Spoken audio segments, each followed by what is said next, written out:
E estamos de volta a mais um Café com Política, que é um evento destinado a debater com os candidatos às eleições do DF temas do interesse dos servidores públicos e também da sociedade brasileira. E estamos aqui agora com Paulo Roque, que é candidato a deputado federal pelo Partido Novo. Tudo bem, candidato? Tudo bem, agradeço enormemente, Kissela, pela oportunidade de estar aqui no Sindileges, colocando as minhas ideias. Eu que pretendo ser deputado federal pelo DF, temos todas as condições. Já fui candidato ao Senado na última eleição, tive 202.834 votos.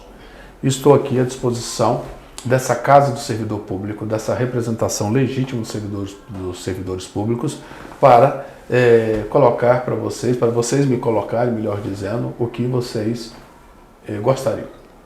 Perfeito. Estou plenamente à disposição. Candidato, para a gente é um prazer recebê-lo aqui e é interessante para os servidores públicos conhecerem as suas propostas, avaliarem quais são os benefícios em prol de toda a sociedade brasileira, porque esse é o objetivo do Café com Política. E o Café com Política, relembrando, é um evento realizado pelo Sindijus e pelo Sindileges, que juntas, entidades de classe, decidiram trazer transparência ao processo eleitoral, mostrando os candidatos que estão aí pelo Distrito Federal. Desde já parabenizo pela iniciativa, isso é muito importante, levando conhecimento independente das linhas ideológicas, né, dos servidores, né, o que realmente Brasília tem para apresentar nessas eleições. Isso é, por si só, um gesto muito nobre, tanto do Sindijus quanto do Sindileges. Perfeito, muitíssimo obrigada. Então, candidato, para iniciar, em suas redes sociais, o senhor aposta em um mandato pautado em 3 eixos, que é ética, transparência e conexão com os direitos do cidadão. Como isso se dará na prática e como aplicar isso ao serviço público? Primeiramente o seguinte, sem ética não há solução. Nós podemos ter discordâncias ideológicas, nem numa casa tem concordância em 100%, numa família, nem numa empresa os sócios combinam 100%.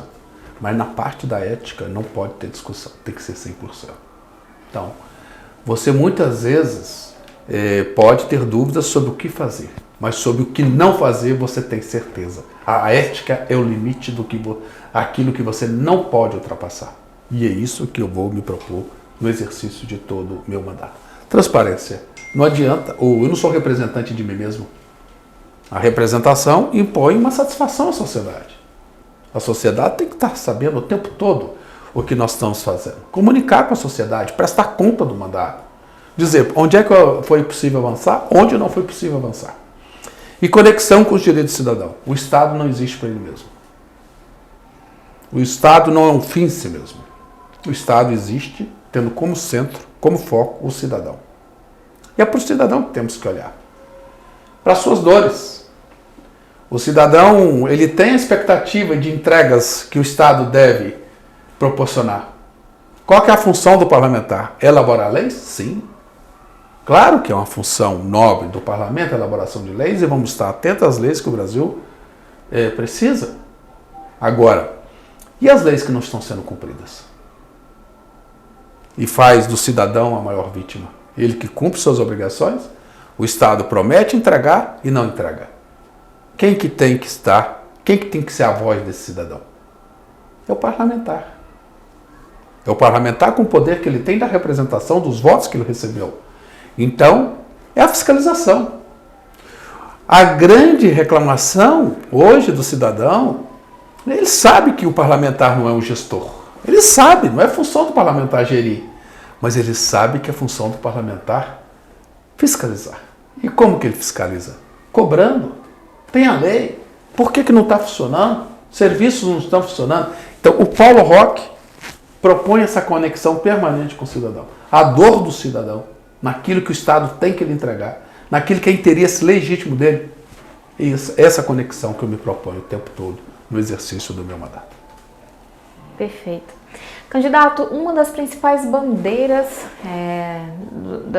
da sua candidatura é a defesa do cidadão, especialmente ofertando serviços públicos de qualidade, né? Especialmente a educação pública. E você entende que para que tenha educação pública de qualidade, há necessidade de investimento e qualificação dos servidores públicos, né? Como o senhor pretende auxiliar na promoção dessa capacitação e qualificação? Primeiramente, Kissela, o que nós temos é que, na verdade, o Brasil, em matéria de educação, todo mundo fala educação, educação, educação. Educação é a grande porta de transformação da sociedade brasileira, de qualquer sociedade, ninguém tem dúvida. O Brasil tem uma das leis mais modernas do mundo sobre a educação, que é o Plano Nacional de Educação, que está vigente desde 2014. Esse plano estabelece inúmeras metas. Ensino integral. Nós tínhamos que estar hoje com 50% de todas as crianças e adolescentes em ensino integral. Aqui no DF há cerca de 600 escolas públicas. 300 já deviam estar com ensino integral. Não temos apenas 36. E aí? Onde é que está a conexão do discurso com a realidade do cidadão? Mas se nós não estamos cumprindo a meta, nós vamos avançar na educação? É evidente que não vamos. Que não estamos. A nossa educação está sucateada. A nossa educação vem caindo seguidamente nos rankings. Aqui no caso do Distrito Federal, o nível da nossa educação aqui, básica, do ensino fundamental, do ensino médio, ela está abaixo de estados como Piauí, Ceará, que estão fazendo muito mais com menos recursos que o DF. Então, não é para ser assim. Segundo ponto, o ensino profissionalizante. Está na lei. O ensino médio, ele já pode ser ensino profissionalizante. Por que você precisa ir a uma faculdade para ter uma profissão? Só no Brasil que isso é assim. No mundo que deu certo, o ensino médio, o jovem, se quiser, é a opção dele, respeita a autonomia do jovem, ele já sai com a profissão que ele escolher. Pode ir à faculdade? Pode, mas não para ter uma profissão. Aqui no Brasil, quase que você é empurrado para uma faculdade para você ter uma profissão. Então isso é fazer com que as coisas funcionem na prática. Agora, como fazer isso funcionar na prática? Não tem como sem o envolvimento do servidor público. O Brasil, ele pode se vangloriar de muitas coisas nesse sentido. Primeiro, que hoje não se entra no concurso público, no serviço público, senão por concurso. Isso faz parte de um país republicano. Não é um amigo do rei que bota lá o seu amigo no serviço público. Tem ainda muitas indicações políticas que atrapalham o serviço público. E nós somos contra esse excesso. Tem que ter na medida certa, não no excesso. Mas é um avanço. Um país como o Brasil, você ter a porta de entrada no concurso público do servidor, o concurso público. Nenhum servidor público está aqui por favor. Ele está porque ele passou num concurso dificílimo. Então tem todos os nossos aplausos, tem o nosso reconhecimento. Agora o seguinte, qualquer melhoria no serviço público que a sociedade quer entrega, ela não vai conseguir essa entrega sem o envolvimento do serviço público, do servidor público. E o que eu observo? Um distanciamento entre a gestão e os servidores. Esse distanciamento só tem uma vítima, só faz uma vítima, a sociedade. Porque não se entrega à sociedade aquilo que deve ser entregue. Mas por quê? Porque de um lado fica às vezes um preconceito contra o servidor. E do outro lado fica aquele excesso de interferência política. E isso a sociedade não pode esperar muito. Tem que trazer o servidor público para as metas que a sociedade quer, para as entregas que a sociedade quer, envolver, bonificar, premiar, não tem problema nenhum. Mas os resultados precisam aparecer. O que não pode é dizer que eu tenho uma máquina pública com pessoas extremamente competentes. Os melhores quadros, a gente pode dizer que o Brasil tem hoje, estão no serviço público. Os melhores quadros estão no serviço público. Disso eu não tenho dúvida nenhuma. Eu dei aula para mais de 15 mil alunos, grandes alunos meus, estão no serviço público. Grandes cabeças. Então tem que aproveitar todo esse talento numa gestão eficiente em prol da sociedade. Agora você não faz isso sem treinamento. O serviço público, como qualquer outro tipo de serviço, mas mais ainda o serviço público, é preciso um exercício, uma prática permanente, uma rotina permanente do treinamento. Para melhorar a entrega, novas tecnologias. Entra uma nova lei em vigor. Tem que treinar o serviço público para se adequar àquela nova lei. Por exemplo, eu vou colocar o caso aqui, muitas vezes, na educação. Brasília, o Distrito Federal vive com problemas na questão da educação, né, dos professores, não tem professores para todos os alunos, aí tem que fazer concurso e faz a contratação temporária, ótimo, ótimo, o governo está resolvendo o problema. Mas esses professores, eles entram em sala de aula sem passar por um treinamento. Eles saem da seleção, né, da contratação temporária, eles acabam de ser admitidos e não se faz um treinamento com eles, e eles já entram em sala de aula. Então, o que você faz? Você estabelece uma distância enorme com a qualidade. Então, aí é a falha da gestão. Quem tem que cuidar do treinamento é a gestão, que tem que saber o que quer com o serviço público. Perfeito. Candidato, falando um pouquinho sobre concurso público e também falando sobre terceirização dos serviços públicos, que eu acredito que seja um dos maiores receios dos servidores hoje em dia, que é justamente perder a história, né? Quando a gente pensa em concurso público, PEC 32 e perder a estabilidade, a gente pensa também que a administração pública vai perder a história também, assim que ele perde um servidor público. Qual a sua avaliação sobre esse tema? Terceirização e Estado mínimo, que são dois temas polêmicos que muito foi tratado aqui nessa candidatura, nesse mandato. Primeiramente, Kissela, o meu Partido Novo tem uma confusão. Ele não defende Estado mínimo. Ele defende Estado eficiente. Estado eficiente é diferente de não Estado. Nós precisamos do Estado, mas naquilo que só o Estado pode fazer, ele tem que ser eficiente. Tem que entregar segurança com eficiência. Aquilo que está na Constituição que o Estado tem que entregar, está na Constituição. Ninguém discute isso. Está na Constituição, tem que entregar. E o que o Novo fala? Tem que entregar de forma eficiente. Essa é a briga do Novo, para que aumente a eficiência nos serviços públicos. E essa é uma demanda, é uma crítica da sociedade. Outro ponto muito importante, a questão que você fala da estabilidade. Eu não acredito no sucesso de uma reforma administrativa que tenha como propósito perseguir servidores. Isso é muito pequeno. Perseguir servidores? Ué, quem vai fazer o serviço? Vou perseguir por quê? Eu consigo levar o serviço público adiante sem o envolvimento dos servidores? Já falei aqui, não conseguimos. Então, reforma administrativa não pode ser contra o servidor. Tem que ser ao lado do servidor. Porque ele é o protagonista. Ele que tem o skill, ele tem habilidade. Precisamos dele. Agora, reforma administrativa para acabar com a estabilidade pura e simples? Eu não concordo. Porque a estabilidade dentro da função da estabilidade. Numa república, a função da estabilidade, sobretudo numa democracia como a brasileira, que é nova, embora a gente esteja vivendo em um mau período, o objetivo da estabilidade, a estabilidade não é um privilégio que a sociedade, que a Constituição dá a um servidor. Ela é uma proteção da sociedade. Em favor, sempre pensando na proteção do exercício da função pública dentro da legalidade. Para que o servidor não seja obrigado a fazer nada fora da legalidade, porque ele não pode ser mandado embora. Então, se amanhã ele deixa de executar algo que é manifestamente ilegal, porque o chefe não gostou, e ele aí vai ser mandado embora? Então, e a estabilidade, a função dela é evitar que o servidor seja exposto à perseguição política. A pessoalidade da gestão. Essa é a função. E isso a sociedade quer. O que a sociedade não quer e não pode querer é que a estabilidade seja usada contra ela. Para não entregar aquilo que a sociedade espera.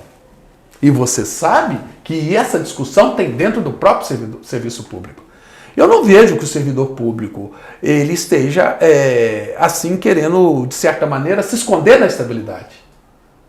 Porque isso não é moral e eticamente aceitável. A estabilidade ela tem a função e dentro dessa função ela deve ser sempre defendida. E é o que eu defendo. Agora, as entregas têm que acontecer. A performance a sociedade está na Constituição, a avaliação de performance. E a avaliação de performance não é um favor.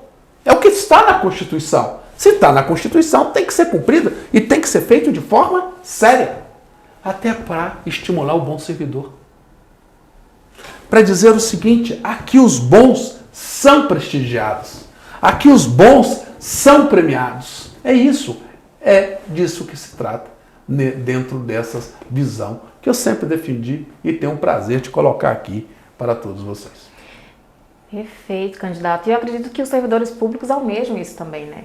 E quando se fala em reforma administrativa, a gente está falando também de modernização e não fragilização, né? Muitas vezes tem essa confusão. O teor dessa proposta da PEC para os servidores públicos soou como fragilização, especialmente pela falta de diálogo. Em relação a isso, como o senhor pode auxiliar a estabelecer um diálogo maior? Os servidores públicos tiveram um momento aí sem recomposição salarial, com perdas inflacionárias que ultrapassavam 60%. Como o senhor pode auxiliar os servidores nesse diálogo de estreitar as relações entre o serviço público e o governo? Olha, o que eu posso dar aqui é o que nós já fizemos. O governo Romeu Zema, que recebeu os servidores do estado de Minas Gerais, melhor dizendo, recebeu com salários atrasados de mais de 4 anos, sem receber o 13º, com crédito consignado que descontava do salário do servidor e não era repassado à instituição financeira, e o nome do servidor ia para o Serasa, colocando o servidor, o nome dele, aquilo que é mais caro para a pessoa, exposto num cadastro de crédito. O que o governador do meu partido fez em Minas Gerais? Primeiro, depois de mais de 8 anos, ele conseguiu colocar em dia todos os salários dos servidores. E conseguiu mais.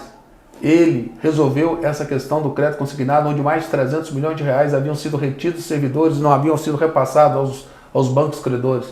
Pagou, quitou todas essas dívidas. E mais ainda, ele entregou, no final ainda, ele permitiu um aumento aos servidores. Então essa coisa que o Novo, o que o Novo faz na prática? Olha aí, olha o exemplo de Minas Gerais, dentro daquilo que é compatível com a responsabilidade fiscal. Por quê? Às vezes, para ganhar o voto do servidor, diz, eu vou te dar aumento, vou te dar aumento, vou te dar aumento. E depois não cumpre. Como aconteceu? Isso não é ser responsável? Tem que ver o que nós fizemos na prática. O que nós fizemos na prática é isso. E outra coisa é que o servidor público em Minas Gerais, eu já ouvi de vários deles, que enobrece muito a função pública em Minas Gerais, é que o governo de Minas tem um dos maiores índices de transparência em relação a todos os outros estados. O servidor gosta que a máquina que está sendo gerida, onde ele está, seja transparente. Minas é um dos estados com maior performance no quesito da transparência, da gestão das contas públicas. Minas, com o apoio dos servidores públicos da saúde, conseguiu ter o melhor resultado na pandemia, com os menores gastos, com funcionários públicos, servidores extremamente eficientes. Então é o seguinte, é você respeitando a burocracia. É você fazer com que aquela pessoa capacitada, ela ocupe a função de destaque. Aquela função não pode ser de um político. Não pode ser de um indicado político. Tem que ser antes uma pessoa qualificada para a gestão. Esse foi o exemplo que Minas deu. E isso que nós acreditamos. Agora, para além dessas questões todas, o que eu posso assegurar a você? O meu gabinete vai estar sempre perto. Aquilo que é o encontro do interesse da sociedade com o interesse do servidor, Paulo Roque vai estar defendendo. Eu vou estar defendendo. Permanentemente. Não estarei na Câmara para perseguir servidores. Nunca persegui ninguém. Eu sou um homem republicano. Todo mundo precisa, na sua função, ser valorizado. E eu não sou um defensor. Sou advogado. Não estou lá para defender advogado. Tem os médicos, como também não deve um médico estar lá para defender médico. Eu estou lá para defender o interesse comum, porque tem conflitos de interesse, pode haver. E a função do parlamentar é mediar esses conflitos e encontrar o real interesse da sociedade. Não é interesse da sociedade que haja profissionais do serviço público mal remunerados. Eles precisam ser bem remunerados. Então é nesse sentido que meu gabinete estará aberto, sempre com muita sinceridade, sempre com muita autenticidade e transparência. Perfeito. Candidato, sobre a PEC 32, que trata da reforma administrativa, qual vai ser sua postura em relação à proposta? Ela foi enterrada nesse mandato, mas ela corre o risco de voltar e também assusta muito os servidores públicos. Então, qual a sua postura em relação à PEC 32? Olha, a reforma administrativa que eu defendo é a reforma administrativa que aumente a eficiência do Estado. Então, uma reforma para aumentar a eficiência, ela não pode ser vista negativamente. O próprio servidor deve querer. Ele deve se afastar daquilo que é enxergado como uma mera perseguição ao servidor. Isso eu nunca vou estar ao lado. Mas a eficiência que a sociedade quer, defender o servidor, que ele estimular a boa prestação de serviço, o crescimento do servidor público, que se dedica porque é uma vocação, o serviço público é uma vocação, isso eu vou estar defendendo e acho extremamente merecedor que eu busque. Agora, a sociedade tem que buscar as entregas, o Estado tem que buscar as entregas dentro daquilo que ele tem de limitações orçamentárias. Não tem, o recurso é finito, o recurso não é infinito. Então ele tem que fazer escolhas. E as escolhas têm que ser buscar também a eficiência no gasto público. Gastar de forma mais eficiente.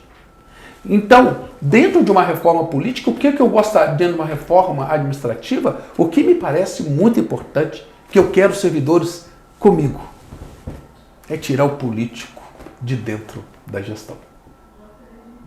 Fala assim, olha, você é um concursado, o político não tem que estar aqui com tantos mil cargos, só para satisfazer o interesse eleitoreiro, só para satisfazer o interesse na próxima eleição. Eu quero o servidor comigo nessa luta, para tirar o político de dentro da gestão, de onde o servidor concursado que deve ocupar. Eu quero estar ao lado do servidor, porque isso é uma pauta republicana. E vou te dizer outra pauta, que eu vou estar ao lado do servidor. No Sindileges. Eu não concordo com gabinetes com dezenas de assessores. Nunca concordei com isso. Sobretudo, quando você tem um dos maiores quadros que estão tanto na assessoria da Câmara, quanto na assessoria do Senado. Eu tenho lá colegas professores com doutorado, com um alto skill, uma alta capacidade. Aí depois eu assumo o mandato, coloco 40 assessores no meu. Tudo, na verdade, indicados, a grande maioria indicados políticos, são cabos eleitorais. Você tem exceções? Tem. Mas essa, infelizmente, não tem sido a regra. Mas isso é que desprestigia o servidor dentro da Casa Legislativa. Trabalhar com as assessorias extremamente competentes. Os servidores concursados não estão ali devendo favor a ninguém. Agora, todos vão ser cobrados resultado. Cobrar resultado não pode ser algo que ofenda. Então, por isso, nós no Novo, nós não trabalhamos com gabinete inchado. A gente usa muito o serviço da assessoria parlamentar. Nós gastamos menos da metade dos outros deputados. Por que a gente gasta menos fazendo o mesmo que eles, muito mais que eles? Porque a gente usa muito a assessoria, o quadro técnico da Câmara. Isso para nós é muito importante e acho que é algo que valoriza o serviço público, o servidor concursado. Muitíssimo obrigada. Eu acho que para os servidores públicos essa declaração causa muito alívio, especialmente para os servidores do Legislativo, né? Em termos de valorização e reconhecimento, que eu acho que os servidores públicos carecem disso, né? São mentes brilhantes, capacitadas, que passaram por concursos públicos dificílimos e que precisam de fato serem valorizados. E para finalizar, gostaria que o senhor falasse, além das propostas voltadas para os servidores públicos, falar um pouquinho também das propostas voltadas para a sociedade que diretamente atingem os servidores. Primeiramente, como eu disse, o meu mandato é aquele mandato conectado com o cidadão. As demandas, as dores desse cidadão. Tem que melhorar a entrega na saúde e tudo passa pelo serviço público. Tudo passa pelo servidor público. Esse distanciamento é que eu não aceito. Eu não sei como vai gerir se eu não trago o servidor para junto. Fala, mas é só o sindicato que protege. Mas o gestor foi lá estabelecer esse diálogo ou ele só tem um sindicato para conversar? O gestor tem que ir lá. Não pode ser só o sindicato que fale por ele. Tem que vir. O gestor que não está com a responsabilidade da máquina pública tem que trazer. Então você veja, tem que melhorar a entrega na saúde, na segurança, na educação. Nós temos que fazer isso como? Conversando, buscando esse envolvimento para entregar o que a sociedade quer, estabelecendo metas. Então, um exemplo, a violência. É bandeira minha. De onde partem as decisões para criar o pânico nas cidades, muitas vezes com ônibus incendiados, criando pânico, tirando o sossego das pessoas de bem, de dentro dos presídios. Partem por quê? Nos presídios até hoje você não tem bloqueadores celulares. Mas por que não tem bloqueadores celulares no presídio? Você tem que cortar a comunicação do crime. Se não cortar, ele continua criando pânico aqui fora. Isso é uma demanda do cidadão, ele quer paz. Ah, não é só aqui na classe A e B. Vai lá na D e E para saber o quanto que isso incomoda eles. Eu converso. E cadê? Por que esse projeto de lei regulamentando a instalação de bloqueadores celulares em presídio está lá parado? Outro ponto, fim do foro privilegiado. Amanhã qualquer um de nós aqui, se tem uma acusação do Ministério Público, vai ser julgado por juiz de primeira instância. O deputado, o senador, não. Vai ser julgado no Supremo. Por quê? Não concordo com isso. Tem que desengavetar o foro privilegiado. E outra questão, prisão em segunda instância. Por que o Brasil, a prisão só pode ser na eternidade? Não é assim na maioria dos países do mundo. Brigar, não após o julgamento em primeira instância, mas confirmada a condenação em segunda instância. Pode haver um liminar que impeça a prisão? Pode, mas a regra não pode ser essa. Então vou brigar pela prisão em segunda instância. E segundo, e com minha contribuição, com minha experiência que eu tenho, acabei de concluir meu doutorado, inclusive estarei lançando meu livro agora no dia 14 de setembro, que é o dia do meu aniversário, da minha tese de doutorado. Eu posso ajudar muito o cidadão com o meu preparo sobre o que eu, com minha experiência na advocacia, são mais de 30 anos advogando, são mais de 20 anos como professor, estudei, pesquisei muito, tirei meu mestrado e meu doutorado, posso dar uma grande contribuição no debate sobre o judiciário brasileiro. A forma de aumentar a entrega que a sociedade precisa. Perfeito. Muitíssimo obrigada pelas suas palavras, muitíssimo obrigada por seu tempo de vir aqui conversar com a gente, conversar com servidores públicos sobre os temas que afetam a categoria e, consequentemente, afetam a sociedade brasileira. Ok, Sila, eu que agradeço. Eu tenho vários ex-alunos que são servidores públicos, que estão hoje no serviço público absolutamente vocacionados. E é isso que tem que ser respeitado. Nós temos que nos respeitar. E o respeitar significa, muitas vezes, não fazer tudo aquilo que o outro acha que deva concordar com tudo. Respeitar significa, olha, os legítimos interesses, cada um tem a sua autonomia e sua legitimidade para defendê-los, e isso eu vou estar permanentemente com o canal meu, no meu gabinete de diálogo permanentemente aberto. Perfeito. Eu que agradeço. Muito obrigado aí pela oportunidade. Obrigada, candidato. E estivemos agora com Paulo Roque, que é candidato a deputado federal. Posso falar meu número aqui? Pode. Esqueci de falar meu número. Sou Paulo Roque, candidato a deputado federal pelo Partido Novo. Meu número é o 3000. E como a cidade toda já está falando, eu vou repetir o bordão aqui. Vai dar Roque. Excelente. Estivemos agora com Paulo Roque, que é candidato a deputado federal pelo Partido Novo. E esse foi mais um Café com Política. Logo mais estaremos aqui com novos entrevistados, novos candidatos, para vocês conhecerem as propostas. Até mais. Um abraço.